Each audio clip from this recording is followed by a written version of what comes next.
Welcome to Outward, the definitive edition. Outward is a survival RPG game with Elden Ring level difficulty. It can be played in co-op or even split screen, and many of you will remember me covering it extensively back when it originally released, with over 70 hours playtime already invested into the game. But since launch, the developers 9 Studios have added lots of new downloadable content and updates, and now the Outward Definitive Edition is here, and even it has lots of gameplay improvements. So they're sponsoring this video and they've given me early access to the game to check it out. And before we start, I just want to tell you what Outward is and what you can expect from it, because it really is a passion project of a roleplay game. You don't play as a hero, you're just a normal human being who can gain skills along his journey, but you don't actually get experience points or level up. In fact, you even need to unlock your mana bar and then give up some of your health and stamina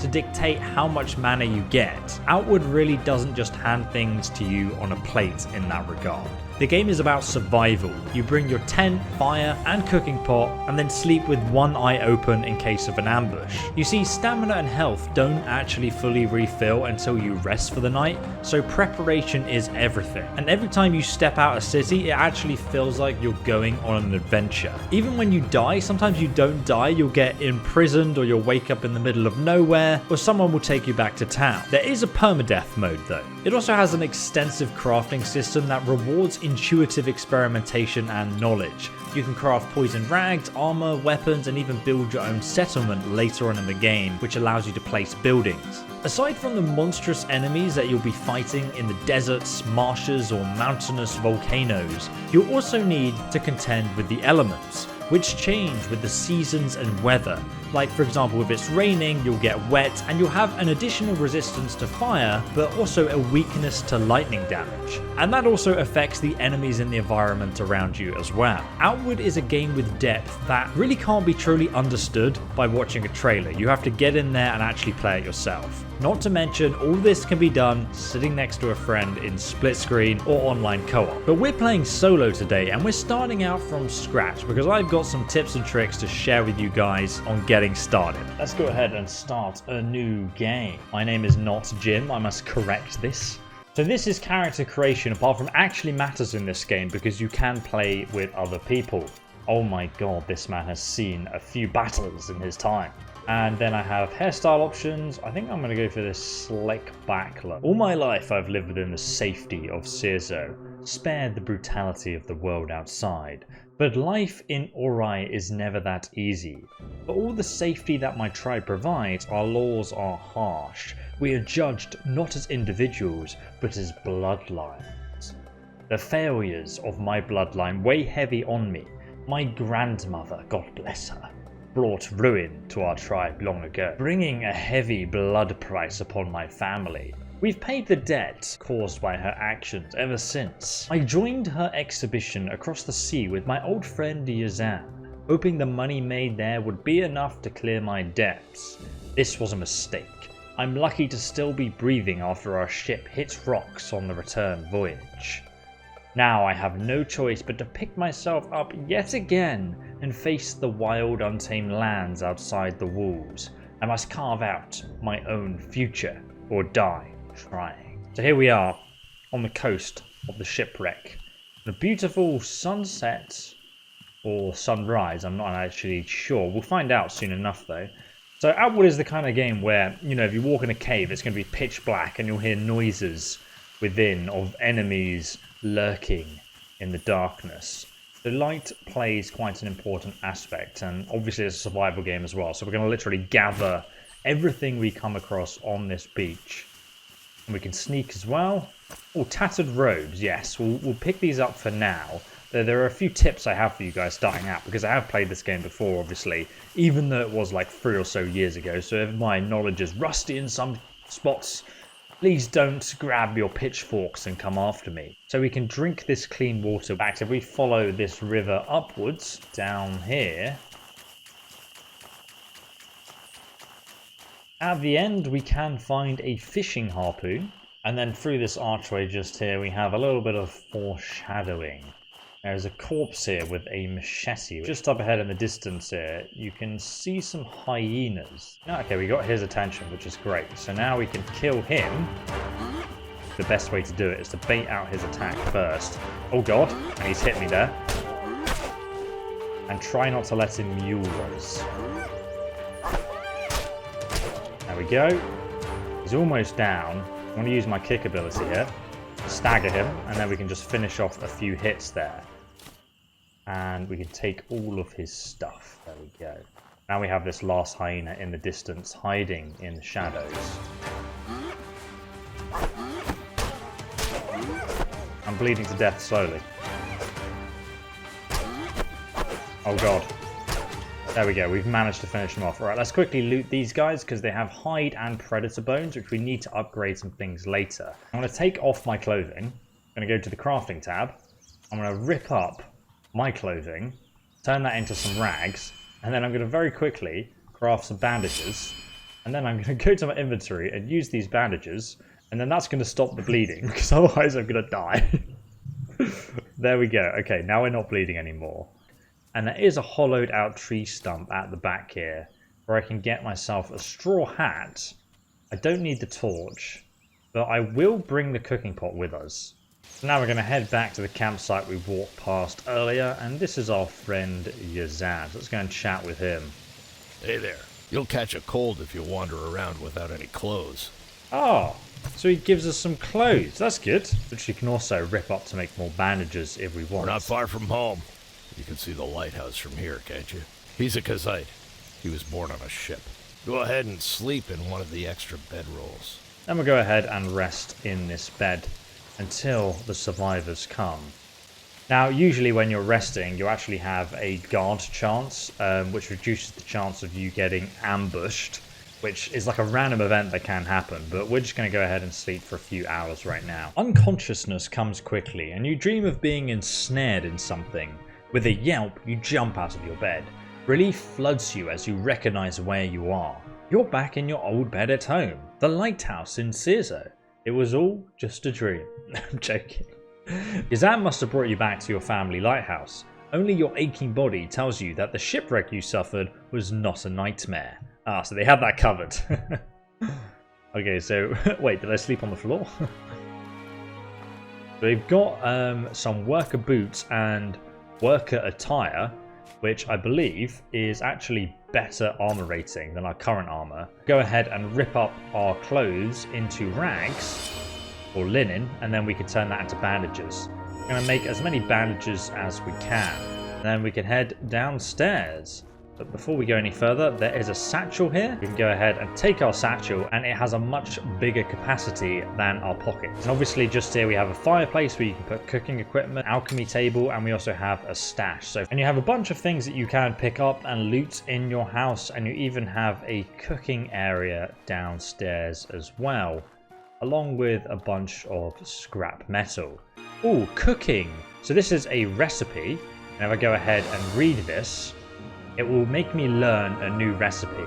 Now, one of the improvements in Outward Definitive Edition that wasn't in the original game is we have recipe menus.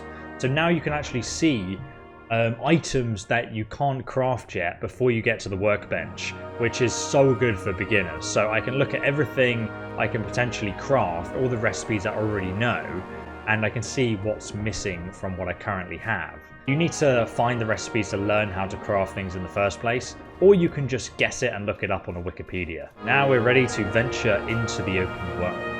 Hello. Rise and shine, Trog spawn. You think you can nip off for 4 months and not pay what you owe the tribe? Apparently so. A blood price is sacred. You can't just shrug off that responsibility. If I don't see the money from you by the time I count to 10, you'll regret you ever came home. The temptation is to wait here and count to 10. I just woke up from a shipwreck. Have a heart, will you? You know I can't pay. All the money we made is at the bottom of the bay. Yeah, you were on that ship too, weren't you? Oh boy. How many lives must your family be responsible for destroying before enough is enough? Okay, Karen. That doesn't change the fact I have no money right now and can't pay you. Don't make me angry. If you can't make the payments you missed, we will seize your home! Enough of this! 12 people are dead. Stop this shameful behavior at once! To threaten someone like this while the lost lives are still fresh is an insult to their memory. Exactly. But, Chamber Lady Aberdeen. I said that is enough! If you want to resume discussions after the mourning period, feel free. But she's brought us some time now. Oliel, see these people off, would you? You heard, Mother. Away with you, or I will personally see to it that you get double shifts of guard duty. I'm sorry that was the first thing you woke up to. Please forgive them. Many of them have lost family and are not thinking straight. Can't believe they were here to seize my home. Can't you do something? If I could do more, I would. The most I can do for you is declare a mourning period and buy you a little time. That gives you a few days to pay back the money. Whoa. Either gather the money or earn a tribal favor, and they won't be able to touch you. 150 silver coins is a ton of money at the start of the game.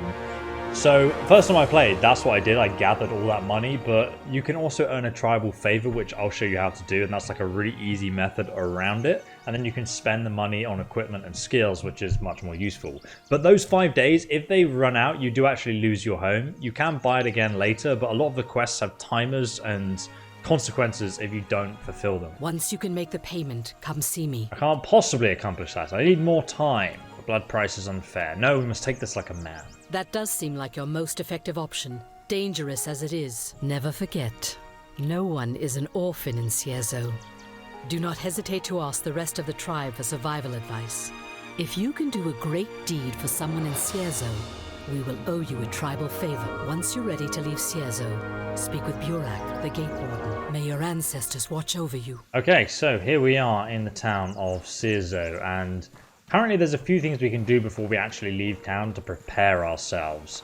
And a way we can get some free skills as well. But right now we're just going to gather all the ingredients we can as we go. One thing you can also do is loot all the houses here. That's always a really good way to get started. This house at the very top here, you can find yourself Felling Great Axe. And as you can see, it is a two-handed weapon, which is important. I'll explain why later. Let's go inside the town hall, because while Lady Aberdeen is not currently here, we can actually just go ahead and rob all the stuff that's laying around. Like this chest, for example. We have some tea and some pale light clothes. Let's head down the hill with my axe equipped. Look at that, running sprint attack. Boom. And then we can speak to some of these NPCs and they have quests. For example, this lady over here is a really good way of getting money. Greetings, friend. I could use a brash explorer for something. We'll agree to the danger. Is what I need. So she's asking us to get a rare mushroom in the Blister Barrow, northeast of Ciezo. You'll know it if you find it. Alright, we'll definitely help her out when we get there. Now we come down here. We can find a hidden weapon. There's a pitchfork. You can obviously sell, or you can use it as a weapon. It's quite useful. And we're going to gather some more berries. Now these do respawn. The game has seasons as well, you see. Different items can respawn in different seasons. But we're just going to go and gather all the things that we can in this town. And down this alleyway we're also going to find a hatchet, which is a one-handed weapon. So you can see our lighthouse over there, and right at the edge of town here you're going to find a water purifier, where you can get yourself a water skin, and then you can go ahead and gather some clean drinking water. You can see we can have 5 drinks from this water skin. Now, if we go up the water purifier itself... Oh, I went the wrong way. We want to go to the end of this dock. Just here, we're going to find ourselves another fishing rod, where if we hold Y, we can gather these fish, like so. And by catching these fish and selling them, or even cooking them, it's like a cheap way of just getting food and money. So we're going to run across the beach and just gather a few of these fish. Oh! We can get a lot more of these on the beach outside Ciezo, which we'll go to shortly. But now we're going to loot the docks. Let's go ahead and open this junk pile. There's actually an old lantern here as well, some tattered boots. We're just going to head along the docks here and pretty much loot everything we come across. Oh, what brings you here? How's my brother doing? Well, Yazan's alive. That's more than most of the other people on our exhibition can say. Yeah, shame about the shipwreck. Accidents like this happen all the time. Not if the lighthouse is lit. Who was on duty that night? Not a clue. It wasn't me, though, that's for sure. You'd be helping your brother salvage the wreck. I don't think he wants my help. Ugh, this is the worst day I've had in forever. Worst day you've had, eh? He's sure alive. Okay, and then just over here at the very end, there's also a plank shield. And just here, underneath the lighthouse, you've got the warehouse, which we get my axe out, and then we're going to head inside. What's this over here? A junk pile with a hatchet and another bedroll, which I'm going to take, obviously. And there's a cooking jam recipe at the back there. There's also an entrance into a cave. It does look rather mysterious. So we're going to proceed into the cave where there's another mining pick. You can mine in this cave, but there are some enemies in here, so we're going to want to take care of her. Aha, you can see there's a Trog there. Get my big axe out, just here, and we're going to go and take out this Trog. Oh, hello. So I got my bag on. Oh, jeez. I'm going to drop my bag here, so I can move around and roll easier.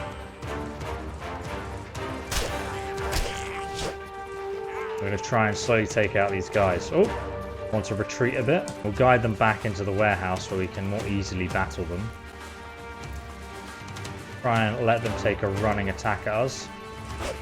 Oh, whoa, whoa, whoa, whoa. Okay, we're good.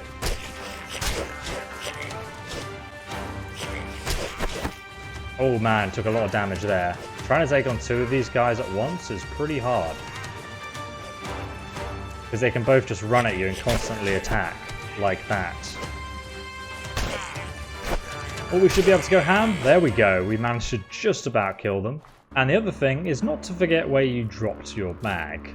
And then we can see what these troglodytes had on them. Some blood mushrooms. They also dropped the troglodyte trident. Now we're going to head back outside and sell all the stuff we got so far.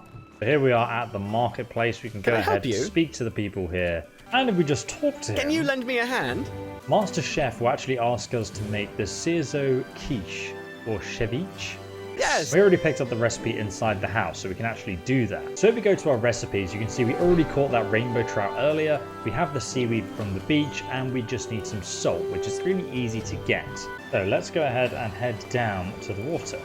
And if we go ahead and empty our water bottle, what we can do is we can gather some salt water instead. Now you can see it says that we have salt water inside. On your way back to the lighthouse, make sure you visit this general merchant. And he'll actually be selling the traveler's backpack, which we can now afford.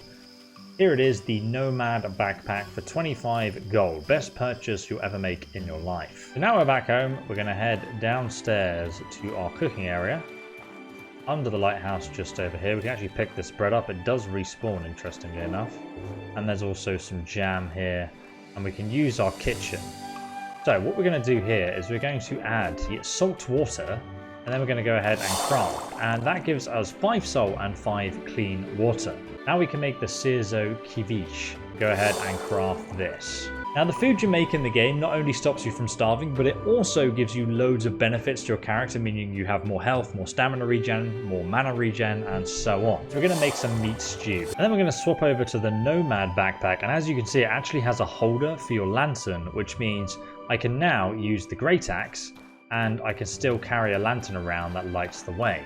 And now we're going to go ahead and sleep until sunrise. Now it's the morning, our next plan is to go to the beach and get the tribal favor. Now, this next section, you're going to want to bring with you some bandages, your main weapon obviously, and also the fishing harpoon as well. So now it is time to leave the town, and we're going to speak to Barak. Need something? Well, you got the essentials at least. Here, I'll teach you a skill. Want me to teach you one for the weapon you're currently holding? We're currently holding a two-handed axe, which means he'll teach us the execution move, which is a really, really good move, especially for early on. However, if you craft some unarmed fist weapons, then he'll teach you Enrage, which is also probably one of the most useful skills you can get. Or if you've got a one-handed weapon, he'll teach you another skill, and so on. So we're just going to say yes, you want to get that execution move right now. There you go. And he's now taught us it. Mastering skills is the key to survival out in the wild. All right. I feel comfortable letting you outside the walls. Use the door when you want to head out. Alright, let's head outside. Now if you navigate to your skills tab and you click on the execution ability, you can go ahead and assign a quick slot to it. I'm going to put it on B. So here we are outside Cierzo. Right in the distance over there you can see the Conflux Mountain, which is where you unlock your mana bar. That is a quest in itself. And this is the starting area of the map. There are another like 4 or so maps this large in different zones of the world, but this is just the starting area. There's still some high level areas within it, but that big mountain in the distance is the Conflux Mountain just over there. And now we want to take this path to the right. We will be exploring the rest of this area as we go, but right now we kind of have a mission to save our house, and the fastest way to do that is to get the tribal favor, which is why we're heading south down this path after leaving Cierzo. Just to the right here we're going to find our first little stash. Let's go and check this out. The nice view of the ocean to the west. Open the supply crate, and as you can see we got some arrows in here, some tripwire and some iron spikes. Now these are useful later. Currently I'm just going to go ahead and grab them. You can grab them on the way back from Cierzo as well. And then you can see just down here it is possible to get down, but we want to get to this beach. So what we're going to do, we're going to head all the way around to the right here and look for a pathway that goes down to the beach. Now if you had gone to the end of the Prologue's cave, which you found in the storage house, we can just sneak past these guys by the way, or I could take them on to get some leather. Currently I don't really need some, so instead I'm just going to head round to the side here. I'm going to head along this path, keeping this mountain to the right, and then as you can see it heads down towards the beach here. So just over here we're going to find a hollowed out tree trunk where we can find just random items, stability potion, antidotes, and also another machete. This game hands out machetes like cotton candy at a fair. Go ahead and loot this bush.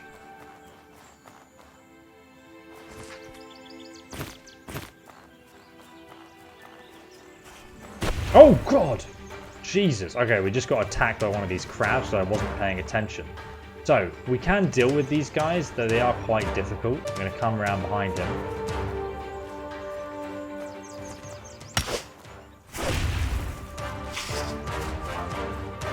I'm going to start taking him out here.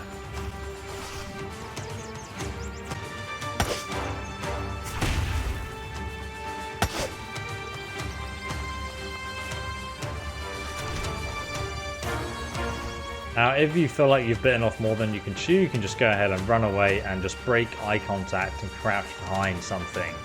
And then he will lose eyesight of you pretty quickly, and you can just carry on. Like so. So, now, if you had followed the storage cave all the way to the end, you may have found yourself coming out of this cave just over here. And then you'll be on this beach, where you'll find a bunch of seaweed, and you can even find lots of fishing spots along the shore here where you can harvest even more fish. There's one just ahead here. You just need to have to take care of the crabs that are also along the shoreline as you're harvesting them. And as you work your way along the shore, you'll eventually come across Michael Aberdeen. I can't move. A pistol shrimp got me. And then if you give him some bandages, you can actually help him out. I can feel it working. Oh, thank you, Lord. I'm not going to die here. Oh, thanks a bunch. Thank you a million times. Thank you. I seriously owe you one. I'll talk to Aunt Arissa and make sure you get a full tribal favor for this. Ow. I don't think I'm fit to run back home just yet. So there we go. Now we've got a tribal favor and we've saved ourselves 150 gold coins. Now eventually you'll come to the point where you see these kind of like crustaceans on the mountainside, and there's actually a hidden little cave in here where you can find some blue sand, which is usually easily harvested at nighttime on this same beach shore. It's hard to spot during the day, but it appears as blue glowing specks in the beach. It can be given to the smith to craft an armor set good enough to take you to the end game, so it's definitely worth setting aside for later. Now eventually, as you're working your way south down this beach, you will see the Conflex Mountain, kind of like an opening. So from Cirzo, we've basically come all the way down here, down this path to the beach. And then we've been running along the beach all the way to the bottom. And we're currently at this gap in the mountain face just over here. And you can see there's a gap just there in the cliff. And just to the north, you'll see this rocky outcrop. That's where we're heading because there's some treasure there. Sometimes there'll be a merchant around here who's a traveling merchant who you'll sometimes find. And he sells some valuable stuff, but doesn't seem to be here right now for me. Now we're on the cliff top and you can see there's some sort of shrine here. I don't know what this is. Interact. There's a strange workbench here. If you know how to use it, perhaps you can craft something special here. But I think this is a new thing added by the Three Brothers DLC that I haven't actually used or come across before. And then there's a hidden little cave over here by the looks of it, with a hollowed out tree trunk. Very secret. We got another hatchet, some sandals, and a dry mushroom bar. And what's this over here? It's another chest with bandages and a pressure trap. And also, most importantly, a power coil. Now we actually need to collect 2 of these to get one of the best backpacks you can get early on. Now from this rocky outcrop that we've just been at, we're going to head all the way down this hill. And there'll be sort of a mountain outcrop that we can go up to the north here. There you have a better view of the mountain. You can see the beach we've come from in between those 2 mountain ranges down there. And now we're heading northwards up this rocky mountain face. But damn, that's a beautiful view. We can even still see the lighthouse from Cirzo all the way over there. Oh, I can actually see the traveling merchant all the way on that cliff. I think we can work our way down and over towards it. You can see as we get closer towards the Conflux Mountain though that the grass slowly turns purple. So this is the traveling Caravana. Friend. I want to buy something. You can actually travel with him now, that's interesting. So what is he selling? He's selling the Master Trader Garb. And as you can see, that gives you plus 5% movement speed and minus 10% stamina cost. Speed, you can kind of make a character that has extremely fast movement speed, is playing like an archer, and you know, you can never really catch him. It's a very fun way to play the game. That was like my first playthrough, is a bit like that. Now if you want to get a light satchel, you can buy the scaled leather, and if you have 3 of them, I believe you can upgrade your satchel, from what I recall. But there's nothing I need currently from here. But instead we're going to head back to Cirzo. And there's another cache just below us. Awesome. Open this up. Oh, a power coil. Okay, so now we have 2 of those. There's even some bullets here as well. So we're now back here at the Starfish Cave I mentioned previously to you guys. You can see the sun is setting. It is now nighttime. So we can go inside and it should be drained out now. We can come back to harvest the blue sand. So here we are back inside the cave and we should see some sand deposits now. Go ahead and enter down into the darkness. And you guys will see what I mean now when I say the blue sand is standing out inside the cave. So we have a junk pile just here with some... Damn, that's pretty cool. See right here on the floor, that blue sparkly stuff, this is blue sand. Stands out a lot more during sort of dark spaces and whatnot, which is why I don't have my lantern turned on. There's even more just over here, so this is our second batch. Another blue sand. We need to search for the last one, which is just over here. There we go, another 2 blue sand. And now we're going to head back to Cirzo, but as we go, you might actually just want to walk towards the beach. And as you're running back along it, nighttime is an excellent sort of time of day to spot any blue sand that remains on the beach. Here we are, very exhausted at the front gates of Cirzo. And before I forget, let's go back to the chef and give him the fish we made for him. Here, a gift. Next we're going to head back to the town hall and we're going to speak to Aberdeen. Greetings. How go your efforts? I want to talk about my blood price. You have a way to make that payment? Show me. I earned a tribal favor. And on time, too. I'm impressed. Well done. Cirzo thanks you for your great deed. Oliel and Izan are leaving Cirzo. Oliel is leaving to go join the holy mission of Elat. Nothing I would say would convince her to stay. It is time you let her go. I may never see her again. She was born to such an advantageous family, and yet who am I to argue with a literal god? And Yazan, why is he leaving? He can't be ready for another expedition already. A blood price has been declared upon his bloodline. Ah, you see, the shipwreck killed many of our people and nearly took your life. Roland fell asleep on duty. At the lighthouse, yeah. This is unacceptable. Unacceptable. Roland accepts the consequences of his action, but Yazan refuses. He has chosen to exile himself from Cirzo forever, rather than do his duty to the tribe and bear the blood price. Damn it, I'm losing 2 friends in one day. This is the way things have to be. Come back once you've said your goodbyes to them. Once you're done, we should discuss your future here in Cirzo, now that you can handle the world outside. So, this is kind of like the beginning of the faction story and who you're going to side with and which sort of area of the world you're going to venture off to. For now, we're just going to head home and go to bed because my character is on the point of exhaustion. Let's go ahead and sleep until the morning. Right, now we are fully rested. We just need to gear up. The first thing I want to do is actually craft better armor. So from our stash, we're going to grab the hide we got earlier and also the predator bones we have as well. And we're going to need our mining pick. Then we're going to take off our worker outfit and our worker boot. And then we can craft the makeshift leather attire. And also the makeshift leather boots as well. Next, we're going to do a manual recipe and we're going to add seaweed, linen cloth. And that's going to give us a ice rag, which basically can be applied to your weapon and it does ice damage. So we're going to make a few of these. Then we're going to go downstairs to our cooking area. I'm going to go ahead and make as much grabberry jam as we can. And then we're going to make gadberry tartine using the bread and the jam.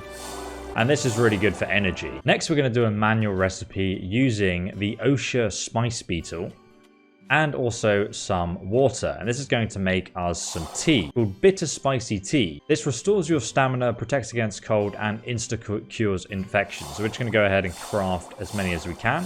We can also manually put in some crab eye seeds. And then if we craft that, we'll get cooked crab eyes. These can be combined with rags to make poison rag. And now it's time to head out and go on our next adventure. We're going to head into the marketplace. Now in the marketplace, you'll find 2 skill trainers. We're going to speak to Ito first. Now these trainers will offer you several skills. Now this is really important for your character build and planning ahead. In the middle of the skill tree that this particular skill trainer offers, you're going to see a chain. That is a breakthrough skill. To access that skill and the skills above it, you need to buy the breakthrough skill. However, your character can only have 3 breakthrough skills from 3 different trainers. So whenever you buy these, you're going to be building your character, for example, into a spellblade. So you want to plan out your character build before you invest into these. You want to know if you want to be a spellblade, a mage, or a melee warrior, and so on. Alternatively, below the breakthrough skill, you have all of these skills at the bottom. You can buy these at any time. For example, fitness, which increases your maximum health by 25 and the amount of health you restore while sleeping by 20%. You can buy these on any character without committing to a particular skill line, it just costs you money. We're not going to buy any of these yet though. We will be upgrading our weapon, but there's a way we can do it very cheaply at the next dungeon we're going to be visiting though, and you'll see that shortly after we leave town. However, before we do leave, we were meant to talk to Yazan and Oliel. Oliel's just outside the blacksmith here. I guess this is goodbye. I'm leaving this place to join the Holy Mission. Cirzo will miss you. I'll miss it too. Risa has done some things I can't agree with. I can't talk about it. So the Holy Mission that she's going to be joining is one of the factions in Outward, and you can follow her and join it if you wish. I'm going to say that I'll think about it. Excellent! The Holy Mission is about more than just working under a manifested god. Have discipline and mastery over yourself. And she says that would also be a way of avoiding your blood price, but you've already paid it off. If you do want to join us, meet me in Monsoon, in the Hallowed Marsh. Once in the marsh, follow the Pilgrim Road. Okay, so she's gone to the Hallowed Marsh now, and if we talk to the blacksmith here, What can I do for you? you can ask him to craft you something, Here's what I need. and he can actually craft you the blue sand armor. You need 5 for the armor, 3 for the helmet, and 2 for the boots. Currently we have 9 blue sand, so we can actually craft the entire set. All we need is the money. But now we need to go and speak to Yazan, who's on the beach here, and he's got other plans. I take it you've heard the news? Come to see your old pal off? I've got one little fishing barge to my name, and by a lot, I'm gonna use it. The heroic kingdom believes in chasing progress to create a better world. Good choice. Go and chase your own dreams. That I will. I will chase the Levantine dream and make it my own. I take it you're not going to forgive your brother for what he did? Not in 1,000 years. I'm going to miss you, wind be at your back. Can I come along? I want out of this place as well. I'd take you if I could, but you can't swim. Oh. And on a barge that small, you'd be nothing but a liability. Oh, great. If you plan to make the journey to Levant completely on foot, be prepared for a long, long journey. Then he tells us how to get there through the desert, which is a bit too dangerous for us yet. If you have the courage to face the Abrasar Desert, I'll be waiting for you. We will catch up later, now he's gone. Now the next part of that quest encourages us to go back and talk to Rissa in the town hall, but we're actually going to go out on a dungeon mission. So we're just outside the city of Cirzo, and we're basically going to go all the way up here, this path, then we're going to go north, up towards where this compass is. The game never tells you where you are on the map, it just trusts that you can navigate. So here we go, let's go on an adventure. So as we go, we're going to find a few huskies and other enemies, or hyenas that we can actually kill. We want to kill some of these characters just so we can get some hide and we can upgrade our leather gear and also our weapon as well. You'll also find salt crystals which you can mine along your way, but right now I don't actually need the salt. Now just over here you can see what's called a pearl bird. Let's get my weapon out. We're just going to run to the left here so we kind of make him miss his attack. There we go, he didn't miss us. Just going to go ham here. He's trying to run away, but we're staggering him a lot, so he just goes down. Then we're going to loot him. Now, these guys have a chance to drop a Pearl Bird mask, which is just kind of like their face, which falls off. It's a very rare drop chance. As you can see, that pain is going to give us minus 25% to physical resistance for 200 seconds. So you want to be careful for a little bit of time right now. And we're just going to head northward. But the mask that bird drops actually gives you plus 50% movement speed. So even though it is a rare drop, it is so good if you get that. We're going to ignore the bandit entrance over there to the right. And we're going to head through these sort of wooden archways to the Prologue cave, which is actually to do the quest that we picked up a while back. Carry on following this path and eventually we'll get to these sort of strange troll-like monuments here. And you'll see in the cliff face, surrounded by mushrooms, is an ancient entrance to a dungeon that we can definitely do now. In fact, just inside here, we're going to get a very cool upgrade to our weapon. So we're going to turn on the lantern, and right in the entrance here, we're going to find a dead body. On that dead body, he's got an iron weapon always. This time it is an iron halberd. Let's go ahead and pick that up. Then we're going to go to crafting. We're going to equip our iron halberd in here. Then we're going to add in 1 linen cloth and 2 predator bones, which we've already collected previously from killing hyenas. Then we're going to press craft. This is going to reward us with the Fang Halberd. Now you can do that with an iron axe as well, and it will give you a fanged axe instead. So this is the Fanged Halberd. As you can see, it's got a different moveset. It's got slashes and like a jump back piercing attack, so it's pretty damn cool.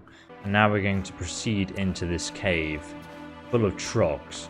Notice the green glowing light represents the exit, by the way. I'm going to sneak around here. I think there's a trog just up ahead. Just over here, I can see him. Here he is. Let's go and grab his attention, and we'll just step back here. You want to take these guys on one at a time, ideally. Here we go. Let's go ham. Take him out. We're going to head off to the left, though.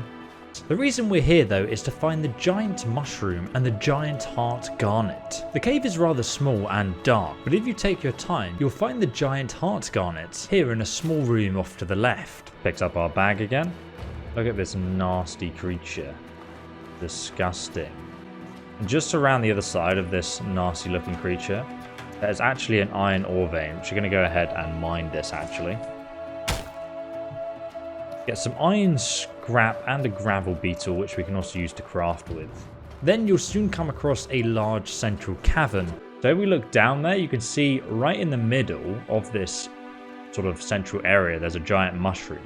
Now we actually need that giant mushroom for our quest, so we could just run in and grab that, where you'll find the mushroom shield guarded by a Trog shaman, who you definitely want to deal with alone and not in a pack of enemies, since he casts spells that debuff your character.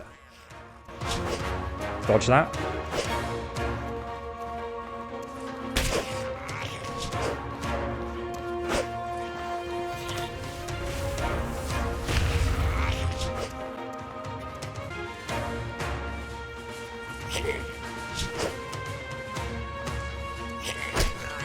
Finish him. There we go, he's down. Thank God. Loot the Archmage. Got a Mana Stone and also another Troglodyte Staff, which we can pick up. Let's go ahead and pick up this mushroom from the center of the room. We obviously could have run and grabbed that. As you can see, this is the green glow, so this is the exit, where we pretty much entered just over here. My bag's full, so we're just going to ignore the Troglodyte Staffs, and we're going to head back to Cerzo. Just keep the cliff on your right hand side, and if you run all the way back, you'll eventually reach Cerzo. And in fact, you'll find a little chest along the way to loot as well. So with hyenas, it's always good just to run to the left of them, wait until they attack you, like this, and then just go ham on them, like so. And then you can take them out pretty easily.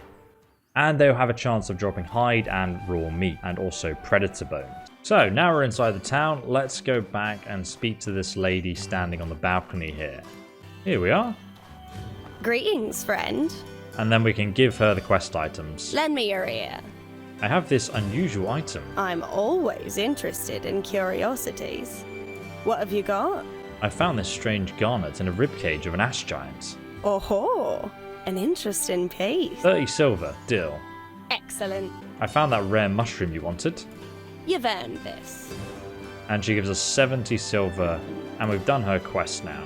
Next, we've got to head up the hill towards the town hall to speak with Orisa about the next steps and her plans for us, whatever they may be. Here she is outside. There you are. Urgent news just came in. And why are you still here? Because I may need of you. I'm going to Berg, the main settlement in the Enmakar forest. I have an offer. I will pay off the rest of your blood price and adopt you into the Aberdeen bloodline. My blood price is still worth thousands of silvers. Where is this coming from? It's complicated. With Oliel abandoning the family, I need someone that I can rely on. Someone I think of as close family. And I want to make sure you never have to face a mob like that again. The Blue Chamber Collective is about coming together as a family. It's your choice. I have a choice? Your life is in your hands.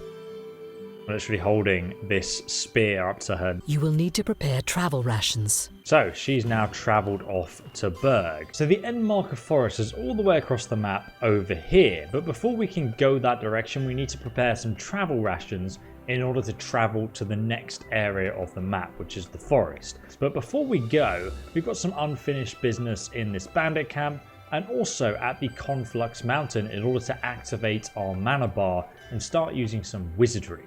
Not to mention also making some money so we can use the blue sand armor from the city blacksmith in Cerzo.